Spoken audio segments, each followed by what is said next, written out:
Welcome in to another episode of Between the Hedges. Thank y'all for tuning in, whether you watched tonight or you watched at a later time. As you can see, there are just two of us tonight. Dad, how's it going down there in the Sunshine State? Yeah, it's So, going good, but man, uh, I know we're getting into the reaction for the Georgia game, and that was my reaction. I mean, it sums it up. It's like,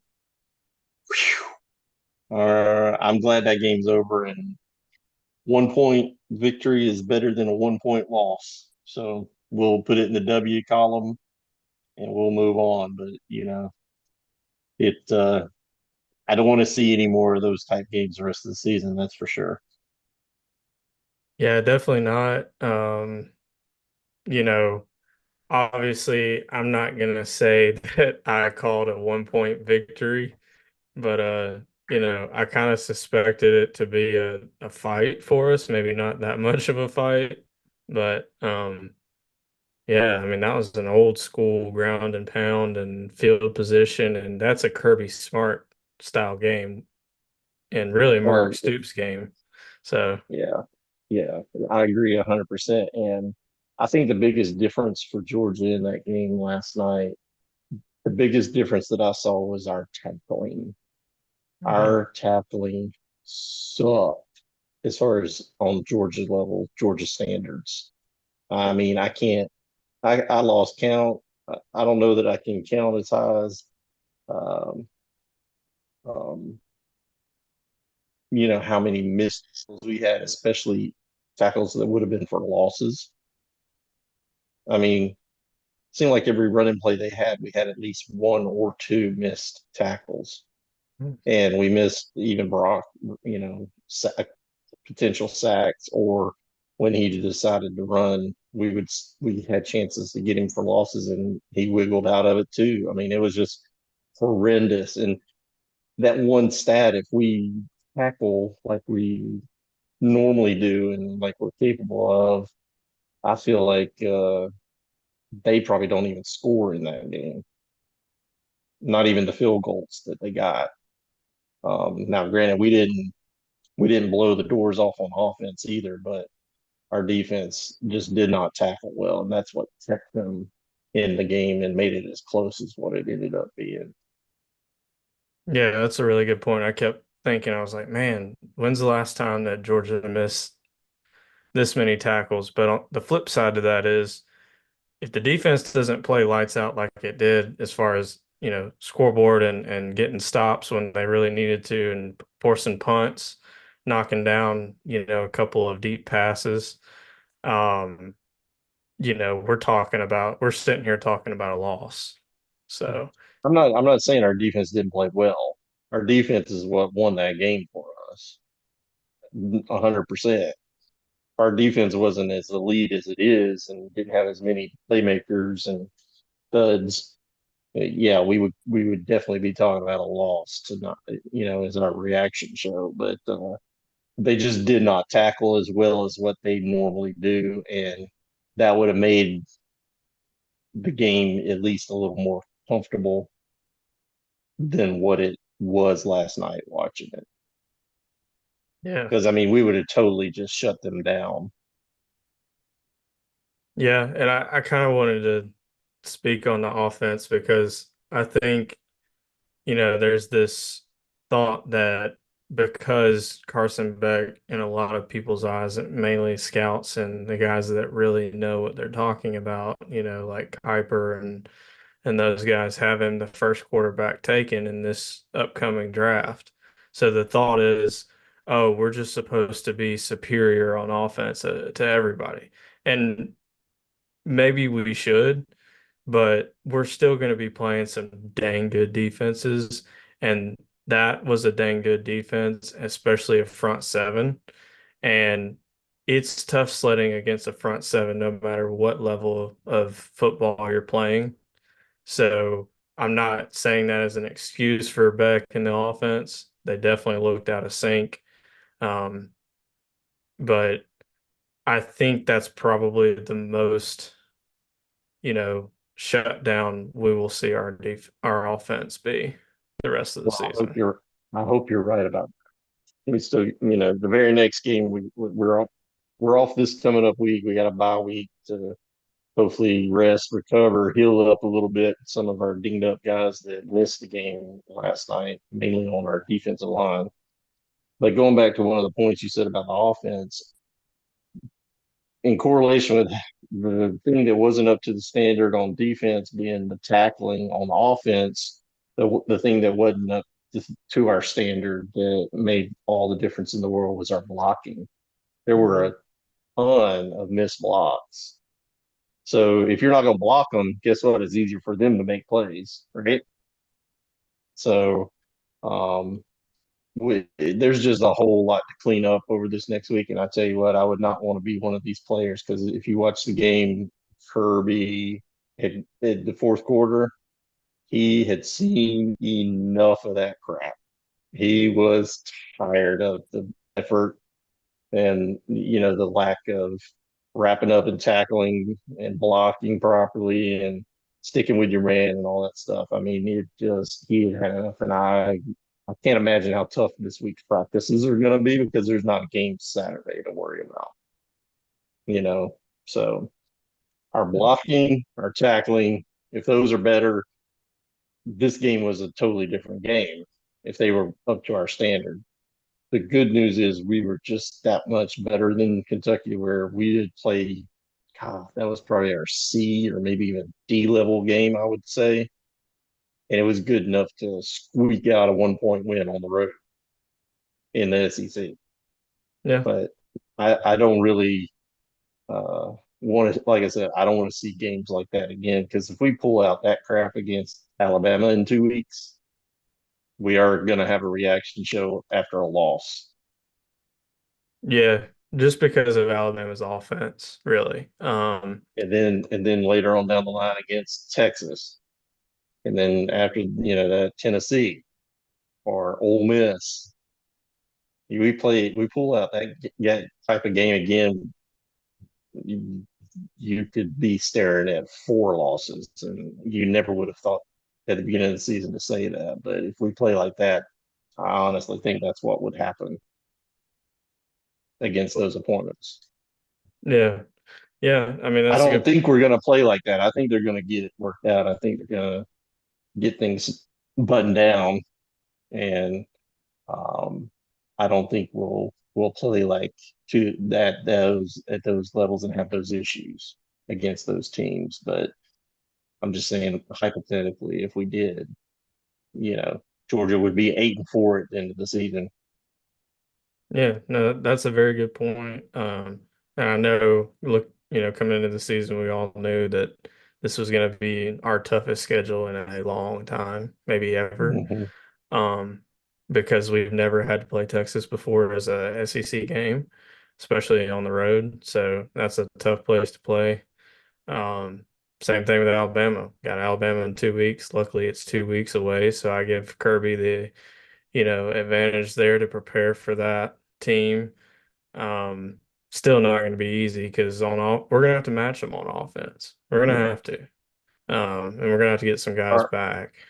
and our defense is just going to have to man up and tackle well and get some more 3-and-outs against Alabama in Right. order to give our offense the best chance to be successful and keep their offense off the field as much as possible. Well, and that made me think of one other thing too, real quick. Um, you know, Carson Beck's post game interview right on the field, he said, and which I thought was interesting. A lot of the guys, and Kirby said it too, maybe a lot of the guys didn't listen to the messaging this week or didn't pick up on the severity of the message that, that game could have not gone our way. That game's always a knock 'em out, drag 'em out fight when we go up there. And to that point, I did have a stat that I came across that I thought was valuable enough to share about us playing Kentucky. I'm sure you've probably seen it too. Um, and it says it's according to ESPN stats and info. In the last 5 seasons, Georgia has been held below 20 points on the road 3 times. Those 3 times were 16 points at Kentucky in 2022, 14 points at Kentucky in 2020, and 13 points at Kentucky last night. Georgia is 3-0 in all those games. I mean, That's an amazing stat. you want You to get talk held about under 20 points and you still win all three of those games. I mean, that's unreal.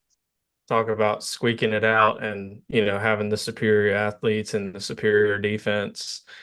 I mean, that's incredible. And that's 3 of our 42 consecutive wins right now, might I add.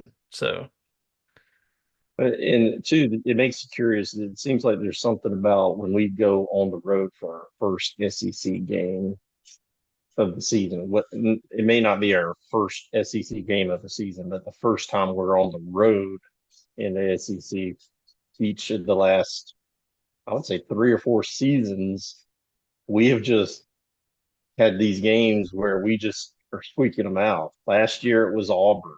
mhm. Auburn wasn't supposed to be any good, and they took us to the limits basically. And if it weren't for Brock Bowers, we probably would have lost that game and Carson that.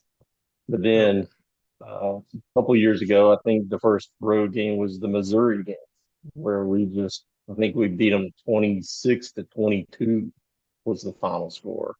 But they were beating us all night long, kind of like last night, first SEC road game. We were losing that whole game until the fourth quarter. We didn't have a lead. So anyway, there's something. It's like with a new team, and we have a lot of younger players and stuff like that. They just until their feet are in the fire for the first time, it's like they don't totally grasp what they're up against when they go on the road in the SEC for these games. And now they do, and hopefully they learn from it, are better prepared. So when we go to Alabama here in 2 weeks, they're they are ready to strap them up and attack it. Yeah, that's a good point. I think Kirby's got their attention now because he was like, "See, I Definitely, told you so." And he brought up the Auburn game in his post-game interview, and so did yeah. Carson Beck, and he brought up Missouri last year, the year before. So, um, yeah, they all were the older guys, and Kirby and Beck, and the guys that have been there for a while. They knew that this was going to be a tough game, but I don't think everybody that had to step up when the game was on the line knew it was going to be this type of game. So, yeah, now you know this is SEC road games. So, hopefully they are much more in attack mode going to Alabama because you really have to take the fight to them in their, in a game that they're hosting. So, we can't come out flat out there. But yeah, do you have anything else to add about last night's game? No, I think we're ready to go to our pick Friday night pick'em results, aren't you? Don't you think? Yeah, we can do that. You gonna get that pulled up for us?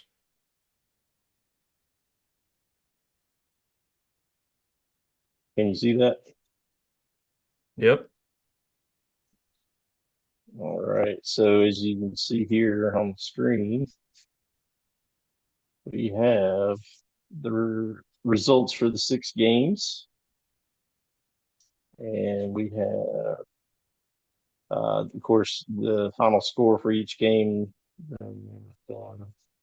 spread for each game, our picks for each of those games, and then the highlighted green ones are the ones we picked correctly, and the white ones are the ones that were incorrect. So as you can see, going through the UGA through at Kentucky game, UGA favored by 23.5.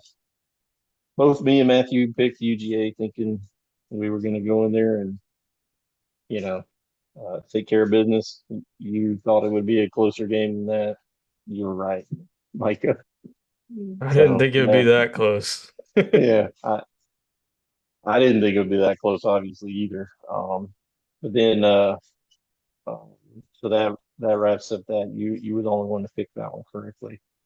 Then one of the more underrated games of the afternoon, if you ask me, was that LSU at South Carolina game. I watched pretty much all of that game, streaming it, going down, driving down the road on the way down here to Florida yesterday. Um, but LSU favored by 6.5, and I mean South Carolina jumped all over them and had what was it, a 17-0 lead Yeah.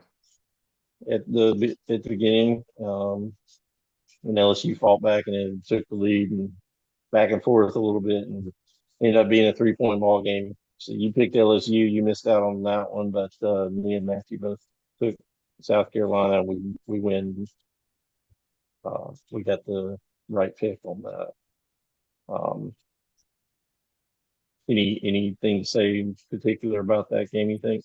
I just thought it was a really entertaining, fun game to watch. To be honest with you. That was probably the game of the day. Across all the games, all conferences. It was an awesome game. I watched every bit of it as well. Because I was on the edge of my seat when LSU got down 17. I was like, oh crap, you know. Yeah, here goes another bad pick for me. And then they started, coming back and took the lead. And I was like, all right, so all you got to do is hold them um and maybe get another field goal and I'll cover. Well, they couldn't do that. So um yeah, unfortunately, and like Matthew said in the chat, too many turnovers for Carolina. I mean, I think there were too many turnovers in the game in general. Oh And yeah, I mean, it was kind of a sloppy game, but very fun, very back and forth. Um, Sucks that South Carolina lost their quarterback too. That's gonna hurt because their Did backup. they say what? Did they say if he's out for extended period of time? I know he went out. He didn't come back in the game because of his ankle. I don't know. I haven't heard if it's anything serious or he's going to miss a long extended time frame or anything like that. Have you? I haven't heard that either. I guess I could check on that real quick, but Well, uh, I mean, it doesn't matter. Yeah, I just hope all for the best for him because he's had a pretty decent start to his season. And it seems like he's got that South Carolina team running pretty well when he's in there. they're just a much better team with him. I mean, nothing against Robbie Ashford, but there's a reason he transferred from Auburn, and it's Auburn. because he's one dimensional. And that's not a bad thing, but SEC defenses can scheme for that. So LSU definitely was aided by him being in the game. So All right, then moving along, another big game, uh, pitting the SEC versus the Big Ten. Alabama on the road at Wisconsin. Alabama favored by 15.5. Both me and Matthew thought Alabama was going to blow their doors. You thought it would be a closer game. Alabama blew their doors, to say the least. 42-10 was the final on that. So um, Alabama was the correct pick in that game. And, Alabama's looking just like Alabama looks, if you ask me. Like I said on the when did our picks Friday night, I was like, Alabama's Alabama until they ain't anymore, and they're still looking like Alabama. yeah, they looked really good, and Wisconsin didn't do what I thought, which was come out on fire and kind of take an early lead. They had an opportunity to, but they didn't. So Alabama took full advantage of that. They're the far superior team and group of athletes on the field, and that showed. Then we had Missouri favored by 16.5 at home, taking on Boston College ACC fellow. That one turned out like I thought it would. It was a closer game than the spread and than what Vegas said it was going to be. Missouri ended up winning the final score 27-21. So I picked that one right. You and Matthew both thought Missouri was going to just dominate them and run them off the field basically. And to Boston College's credit, they hung tough and controlled a lot of that game from what I saw. I didn't see much of that, but from what I saw, it looked like they were in pretty good control of that game for for stretches of it. They got out to a 14-0 lead, and I said, "Oh crap," about that one too. Um, but Missouri came back and took the lead on them before the half, and then they kind of took back control of the game, and that's And to how me, they were. that's what good teams do. Yeah, Missouri's a really good team, and that shows that. Even when they weren't playing their A game, they found enough and found a way to come back and actually get the W. It doesn't matter if they won by 6 or 16, really, unless you're betting on it. right. Um, Not sure me. but it, you know, so the point is the real good teams, the ones that are going to be there at the end, they're going to be the ones that find the way to get the W's instead of the L's each week. So, um, and I think even when we were talking about this game on Friday, I said I think Missouri's going to win the game. I Hmm. just didn't think they were going to win it by 17 points. So, um, luckily, I ended up being correct on that pick. Yeah. Then, oh man, the poor Gators, poor Gators. Texas A&M went into Florida, favored by 4.5, and think we're officially on Billy Napier watch Hmm.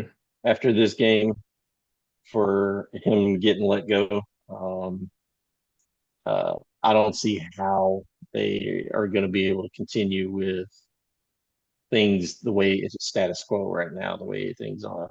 But anyway, the game Texas A&M went in there won 33-20. So the correct pick was Texas A&M, of course. Matthew is the only one out of us that picked the Gators. Still don't understand why he picked the Gators, but yeah, I'm sure he had his reasons. I might have to go back and we'll rewatch that video to see what he said as far as his reasons for it again, because I still don't understand it. But I think he um, just said because they're Florida and they're at home. I mean, I think that was it, but I could be wrong. well, that would be their Florida would be a reason I wouldn't pick them is because they're Florida. So that's Maybe, partly the reason why I didn't pick them, even though they were at home. yeah. And getting over a field goal. So I mean, if this was Florida, 15, 16 years ago, or even in the 90s, I would say, yeah, Florida all day. Um, yeah, that would definitely change my pick. Like, Florida ain't that Florida anymore. no. And I'll say this, I watched all of this game leading up to the Georgia game because it was right before it. And that score line does not reflect how dominant Texas A&M was. I mean, they just came out and they beat them up and down the field. They curb stomped them and let the gas off at the end of the game. Let their And foot off the gas. and if I remember right, I mean that's true. The final score doesn't really indicate how dominant Texas A&M was in that game. But when you're sitting there, how does it feel to be a Florida Gator fan right now? You started out with three straight home games, if I'm not mistaken, this Hmm. season. You played Miami, and you played Sanford at home. Then now Texas A&M comes to you, your home field. The two power conference teams that you played, you ended up losing like 70 something to I don't know what, but you got blown off the field in both of those games. Yep. It's your home field. I mean, like I said, I think we're officially on Billy Napier watch for a little ticker to come across the bottom of the ESPN screen saying Florida has, fired Billy Napier, blah blah blah. I know he's going to get paid his whatever his settlement is and stuff like that.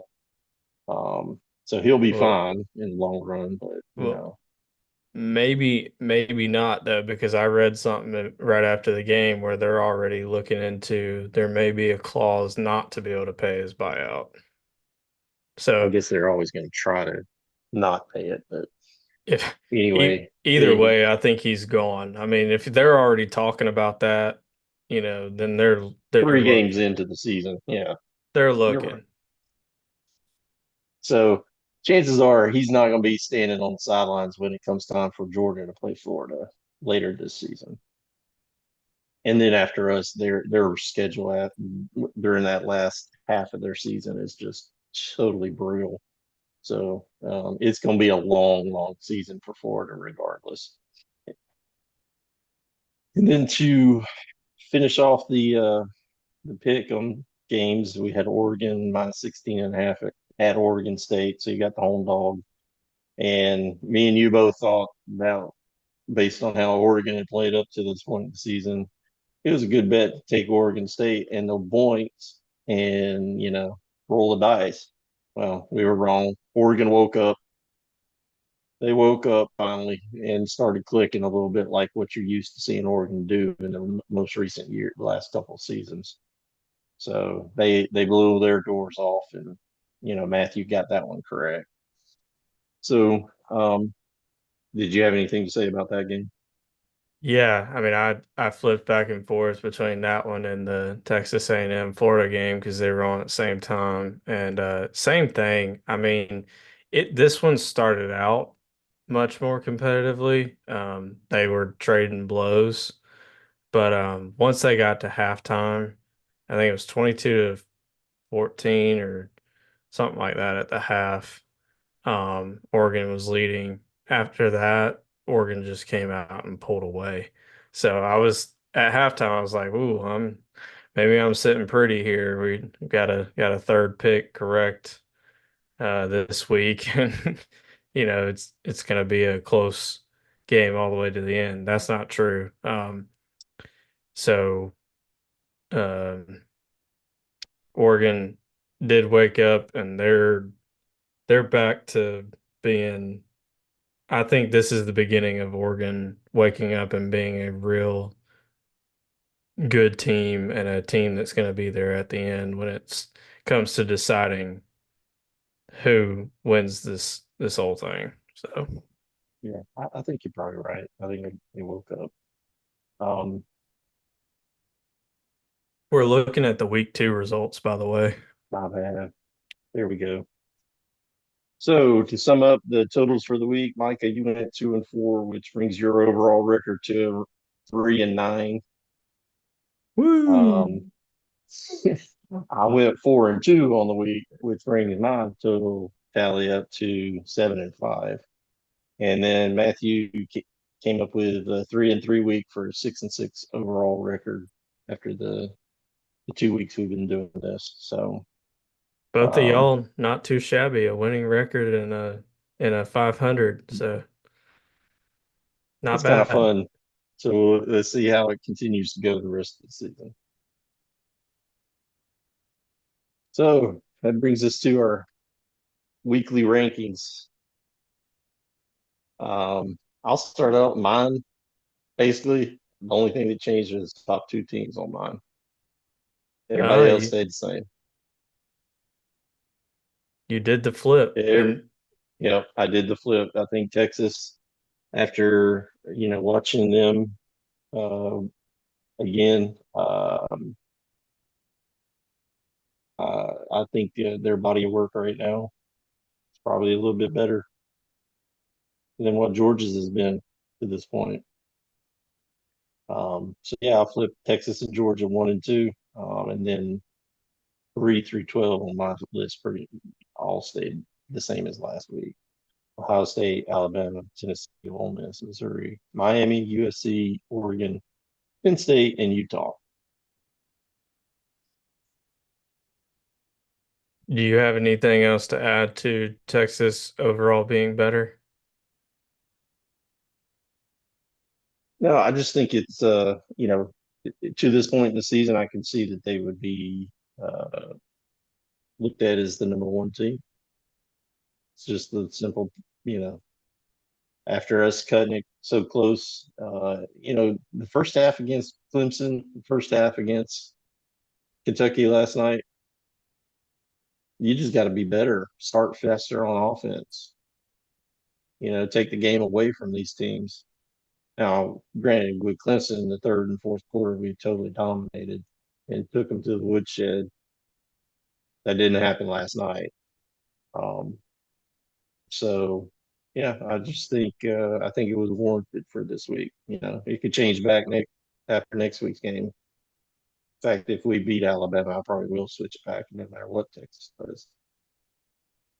Yeah, I mean, um, as you can see, both you and Matthew did that. So I'd be interested to see what Matthew has to say about it. But my whole thought process was just the fact that I'm not going to penalize Georgia for a close win, and I wasn't going to reward Texas for beating the dog crap out of a bad team like they Yeah, should have. that's true. Now, granted, your point about the offense, I think Texas's offense is better than ours right now. Um, and they do start faster and they look the eye test probably says Texas right now. But until, like you said, until Alabama's not Alabama, then they're still Alabama. Well, same thing kind of applies to Georgia because they're like 1A and 1B in the last 4 years. It's either us or them that's winning this. And so right now, I give Georgia the benefit of the doubt. But yeah, that could change. I mean, we're idle this week. Texas plays, I believe, or did they get the bye too? I am not sure. Let me look at that. Yeah, they I'll look that up and you go ahead and talk about your rankings and talk about any other switches or whatever you may have had from the previous week. Or did Texas you already play. find it? Yeah, Texas plays this week, but they play Louisiana Monroe. I mean, it's just another cupcake. So it's going to be another cupcake. They're going to win 70 something to 6 or something. Yeah, and then they play Mississippi State. So they really don't they to me so far, I mean, Michigan we thought would be have a pulse, but they showed not really one. So Don't they're discount them going to Michigan and beating them on their home field. well, I mean, they They okay, manhandled Michigan on their home field. That is a worthy win. it's a worthy Other ones win. that So I'll give them that. But it's looking like Michigan is not as good as everybody thinks. So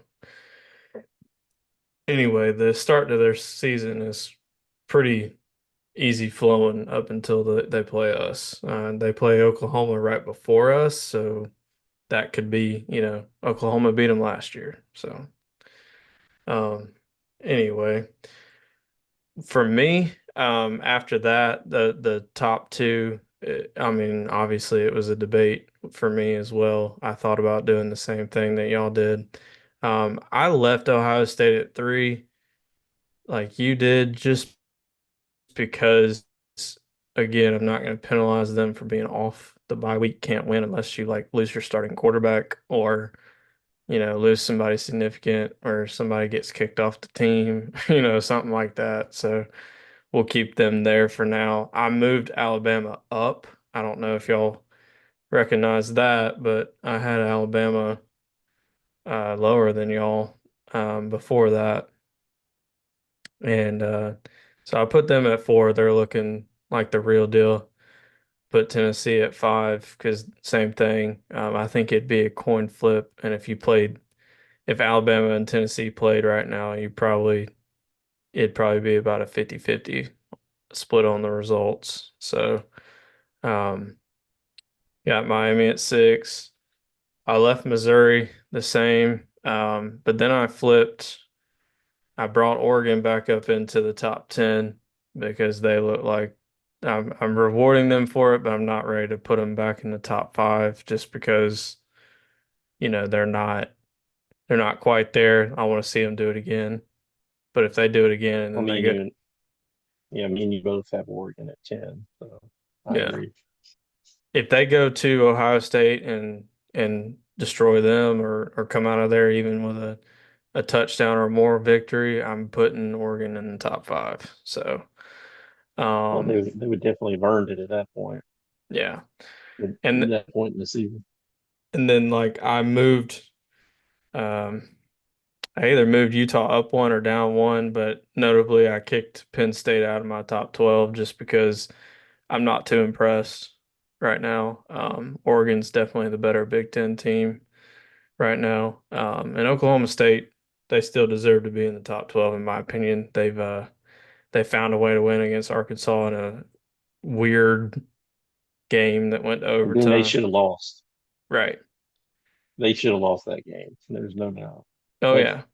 like I said earlier in this episode, the better teams, the good teams, the really good teams, they find a way to make it happen to where they get the win. And that's what they did against Arkansas, even though they were dominated that game.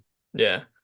Well, and I think they'll be a major player at the end as well. I think they'll be right there at the end, along with Miami. And I don't sleep on Missouri either. I've been saying that they're a really good team, even though Boston College gave them fits. I think Boston College is going to give a lot of people fits after we saw how they completely dominated Florida State. Um, and Boston College may have something to say about the ACC. So, Yes. They might, very well might. If they keep playing the way they have been so far this season, they should have a say so in it. They're not going to be an easy out like they have been previous years. no. And another interesting thing, we all have USC in the top 10. So, Mhm. and they're going to So Michigan this week. I believe that's correct. So we'll learn a lot about both those teams coming up, and I'm pretty sure that'll be one of the games that'll be on our Friday pick'em game, contest. So we'll be able to discuss that a little bit further come Friday. But unfortunately, Matthew's not here to give his thoughts and explanations for the rankings that he has there. But you can see, where he feels, things sit as of today. So that that wraps that up. It interesting for me on his list, he's got Miami at 10, and we both have him higher. So, Yeah. I'd like for him to share his thoughts on those at some point, and still having Penn State in the top 12 based off of what? So, All right. Well, any final thoughts for this evening? um, yeah, I mean, like we said, I think I've seen a lot of people say, I hope, we leave Bobo in Kentucky. I hope that, this and that, and the overreaction was pretty stark about the Georgia game. But I would just like to caution everybody and just say, remember who we have steering the ship. Uh, that's a he only allows one, maybe one, if you want to call it that, sometimes a half of a game, a season where the performance is not to the standard. So, and again, we've got 13 days to prepare for Alabama, and I like that a lot. I'm not comfortable enough to make a pick on the game just yet. I'll do that. We'll do that as we get closer, but I think we're gonna have things cleaned up. Everything that looked bad is fixable, and I think we do that moving forward. So everybody Yeah, just take a deep breath and have some faith. And I know I had my heart rate up and I was about, about to lose it too. But I have full confidence in Kirby Smart to get this thing right. And I have full confidence in yeah. our roster. We're too dang talented. So I agree 100% with what you said. That's a good way to end up tonight's show. Um, yeah, Kirby's earned the right for people to trust in his judgment, and he'll do what he feels best for the program. And the decisions that he's made have added up to being back-to-back national champion, 21, 22. So, you know, I agree. Just everybody take a deep breath, and we'll we'll take it. We'll take a week off and figure some things out. And I know he's got those guys already working on things that they can improve on from last night's game. mhm. So we'll see the results of that come a week from Saturday. Yeah, I agree. And um, just want to say, again, hope you and mom have a great time down there in Florida. We'll be joining y'all in a couple of weeks. And then, well, actually, about 10 days, I'll be down there. Okay. And then Matthew, I hope Matthew and Casey and their family enjoys the mountains tonight. I know that's where he was at, so no big deal that you weren't here, buddy. That's fun. I kind of wish I was in the mountains too. It was a beautiful weekend for that. So, um, but yeah, thank you all for tuning in. Whoever watched tonight, whoever watches this in the future, we're very appreciative of that. We just like to get on here and have If fun. if you So, do watch, do us a favor, jump in the comments down there and show us who you think your top 12 are for yeah, the teams in the nation. Give us your thoughts on what ours are. If you think we're way wrong on one of these picks, one of these rankings or whatever, call us out on it. Tell us. We'd like to hear your opinion and chat back and forth. yeah, we'd react to that live, So the more comments we get, the more we'll react to. So I'll make that promise. And if you like what we're saying, or if you don't, share it. Comment, subscribe, turn on notifications. We do appreciate all of that you guys do already. Um, and I hope everyone has a great week. And we'll be back on here on Friday. Go dogs. Go dogs.